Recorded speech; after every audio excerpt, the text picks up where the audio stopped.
Today, I'm super happy to be able to test out the Vevor 3 kilogram electric melting furnace. Anyway, today we are unboxing. I love their user manuals.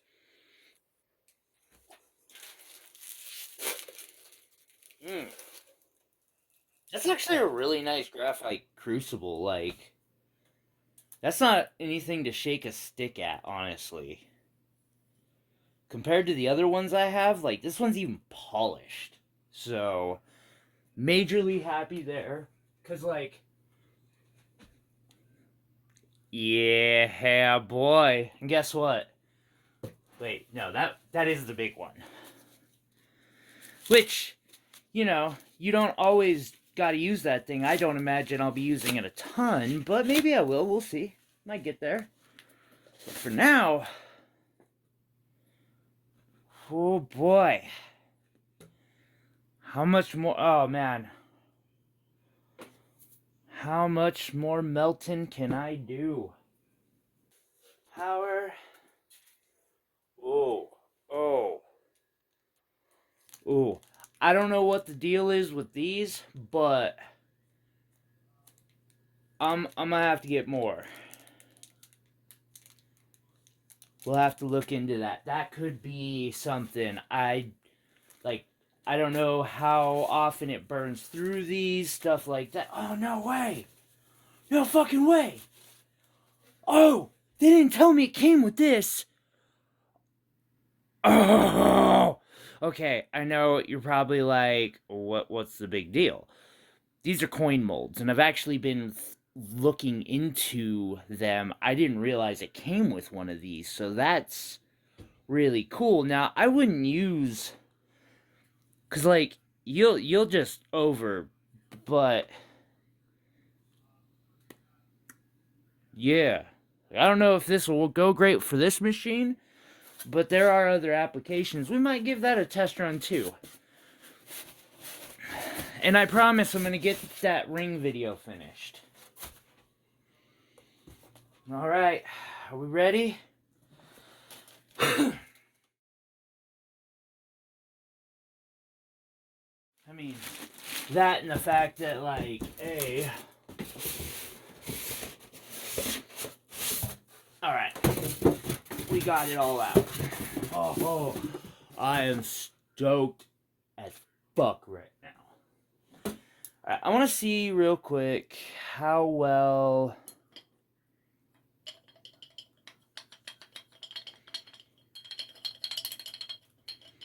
That's actually, like, I was even kind of loosely holding on there, so that's good. Cool. Thank God for editing. Although I probably won't do a ton of it since this is kind of a live take. But we are pretty much at that point where, man, I only got one piece of equipment I have to buy left before I start moving into more lapidary stuff.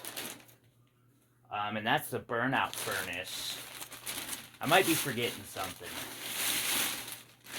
Oh, laser welder. Fuck. I can't spend $5K on a good fastening machine until I can spend it on a laser weld. Yeah, I got this for under $200, shipping included. So, not too bad. I mean, I'm not complaining so far. We'll see how it works. With that said, I mean, I'm a pretty big believer in Vevor tools at this point. I've had almost all of them work very well. Alright, let's check this puppy out. We got, what is this? That's our fuse. So,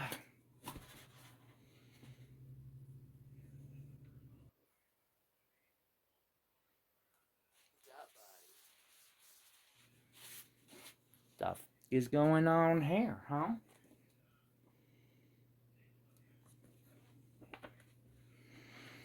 Okay.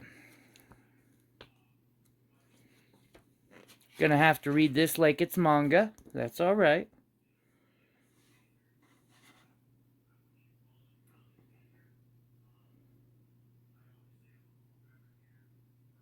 Wait. What protective sleeve? There ain't no protective sleeve on this. Ain't even the right shape.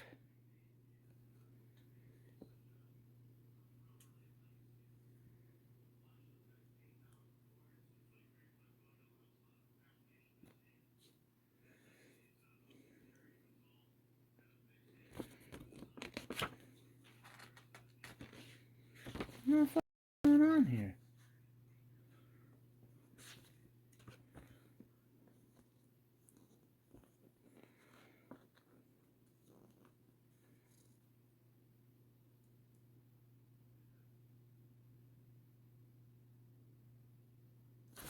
Okay.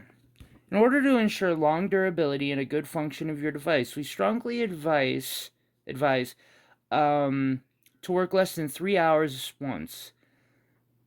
at once. Please ensure to stop for 30 minutes after 2 hours of continuous work. Periodically check the intactness of the crucible to avoid damages to the heating coil.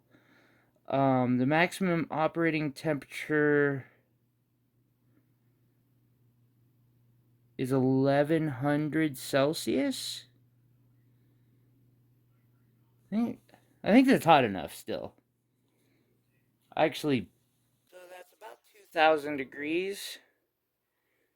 Melting point. It'll melt gold, supposedly. Thankfully, I don't have enough gold to even come close to working out one of those things, so let's just see. You know, this thing actually might be able to work as a furnace.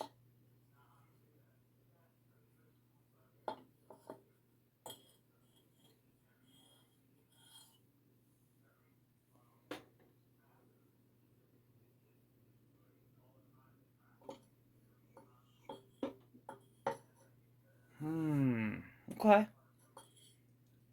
So how this works is it doesn't actually have a heating coil, which I don't know if I like that or not. It's just got one little plug on the inside that heats up. Probably incredibly hot too. So then we're going to come over here. Alrighty. Yes. PID, measure and control heating. The temperature measurement and heating coil is made at regular intervals. The information, current value, if the current value is inferior. Okay. I mean, yeah, that all makes sense to me. Start P to stop heating. To confirm setting temperature. Stop for 30 minutes. Okay, temperature. So, again, like the casting machine that says always vacuum release before turning off, written twice in the manual. If they took the time to write it twice in the manual, there's a reason. Press the U or the key U. The temperature number under the display will flash. When flashing, it means it can be set. Adjust up and down. Increase by 1 degree. Holy crap. You know, theoretically, this actually could work as a burnout furnace. I wouldn't. I just don't think it's a good idea, but I could put this underneath and just crank the thing up, and I could do a full burnout cycle. Now that's like 6 hours though. Plus, I don't. That's not what this is for. I can use the blast furnace. Metals.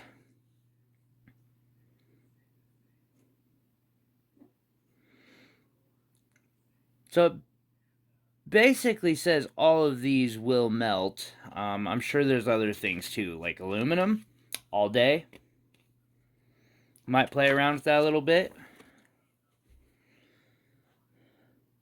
I ain't gonna lie, I like the heating coil in this version better, I think, but I also think there's a reason they upgraded. Alright, so we got it turned on. Um, it's a bit weird, but these buttons will control the temperature. You can push the U to get that to, the temperature down here will start flashing. And that means you're selecting your temperature. I dropped it about 30 degrees Celsius just because I wanted to try and save power a little bit. Then you can lock that in by pressing the P again. Now, I noticed that immediately started this. And that's what that button does. That's basically the start getting hot button. And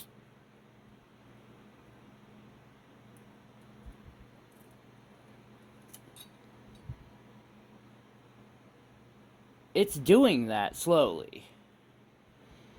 So we might get a little bit of a time lapse going and start seeing how this goes. I'm kind of doing a test run on this, so I'm going to just drop in one of the failed melts that have from a previous one and see what happens. Although I probably need to look into how to properly use a graphite crucible. I don't know if I need to use flux or not, so go read into that real quick. So apparently you actually do want to do a dry heat of this to really get rid of any excess moisture, and you do want to use flux. I'm going to let it get heated up a bit, and then I'm going to drop some borax in. Then I'll drop this in, and yeah, we'll see how it melts. So yeah, this has some off rubbery smell to it at the moment. I don't like that. Do not like that at all. And I noticed when I came in, there was some fumation going there. Wasn't bad. I have prepared a little bit over here. I've put my little mold. And then, yeah, got this over here. Alright, I like that. So far, so good.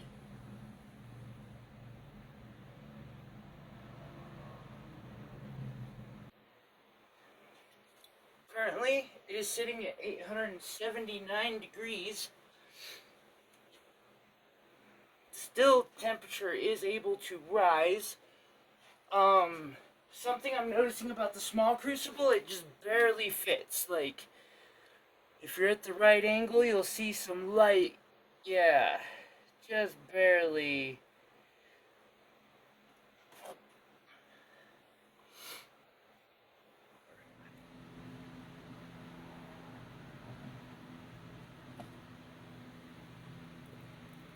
There we go.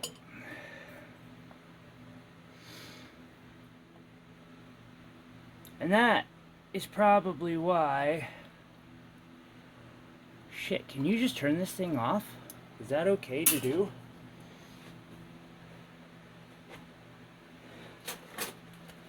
Alright, quick read. So it appears that I can hit this P button and that will cause the heating element to turn off inside, I think. Yeah, because it's cooling down. So that crucible is stupid hot, and I don't want its temperature going down too quickly. What I'm going to do is close it and turn it off. This, at least, will let it slowly cool down the crucible, and hopefully it won't break. Also, our first successful pour out of it. So yesterday I tried a fairly small test run with this, and that's cool and all, but I want to see how it works in casting. So I've got this running it's doing its burnout cycle, which for that setup is pretty much done. I mean, I am trying to fully incinerate it. Been going for a few hours. I know it's got at least an hour left, but I know this takes about an hour to get up to melting temp. Also, I've got more today that I'm using, so I'm just dropping a little over 2 ounces in.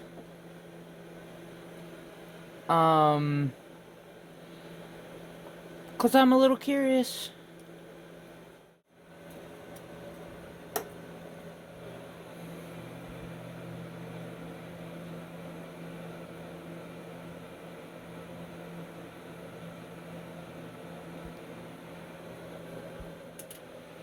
And we have it. It's starting to go. Now, while this review hasn't really been about the casting machine itself, I want to talk about why this thing is so necessary. So there are 3 pieces of equipment you need to do the vacuum casting. You need the vacuum casting machine, first off. Second off, you need something to, they call it a burnout kiln. There are several methods of doing this. I'm using what's known as a blast furnace. It does work, at least. Should try to figure out how to make it more permanent. And out of the way, perhaps, but then you need something to melt the metal. So the blast furnace gets the flask to a point where it's super hot. But if you're using torches, it's really hard to get the flask that's in there, up to temp. Then you have to, using my old method, I would have to find a way to keep that flask at temp while I melted as much metal as I could in this, and then got it as hot as I could and poured it into the flask. Normally, oh, there's a flask. That flask gets cold, and it then doesn't pour all the way. With this, I can get that flask up to temperature while the metal is melting. Hey, that's not you. Good boy, thank you. Just curious. And once it's to that temperature where it's ready to go, I can then just take it right out of the blast furnace, put it on the vacuum caster, and in seconds instead of like 10 minutes was the way it was going. It would take me 10 minutes to get the 1 ounce of metal melted. And being by myself, you know, you can't just be juggling around all these things with 4 torches. It's just not work, or it doesn't work very well. This makes it so I can just pull it right out of the blast furnace, put it on the casting machine, turn the casting chamber on, and then pull the metal right out and dump. I'm really looking forward to seeing how this is gonna go. Alrighty, so we're at 480 something degrees. I can feel the heat, but you can't really see it yet. Alright, so yeah, that's ready. It's warm.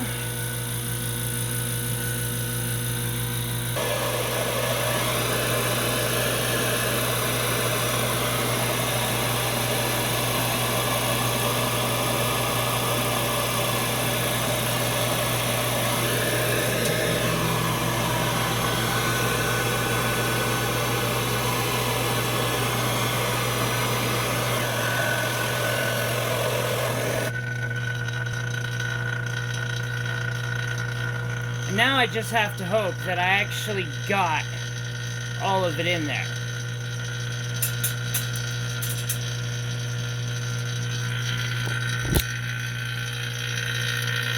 So as you can see, it is still glowing. Right there.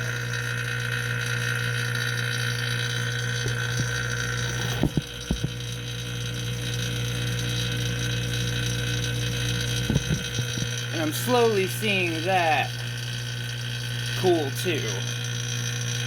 Now, I want to let that actually cool because it's still technically pulling down, although I think it's getting about done with that.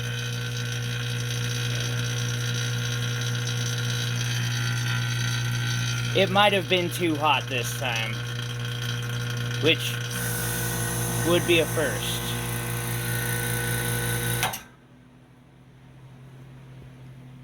But I'm gonna grab the tongs and go, I guess. I'm gonna go set this up in the bathroom.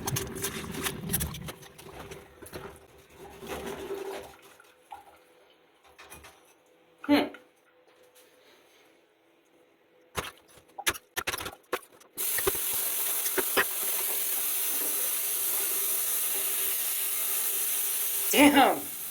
I got all of it. Holy shit.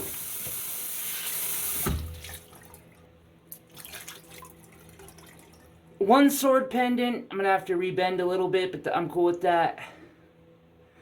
And 3 rings that all look like they came out fairly well. I'm gonna actually get the Dremel. I'm gonna clean these now. So I figured since my final thoughts on this are gonna be kind of visually boring, I would just show the time lapse of me working on this set of projects. As far as the furnace goes, I think it worked amazingly.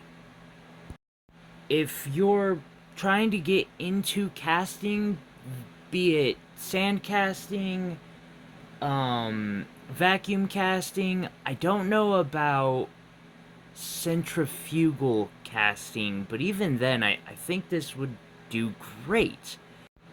Now, does it have any other applications other than casting? I'm sure.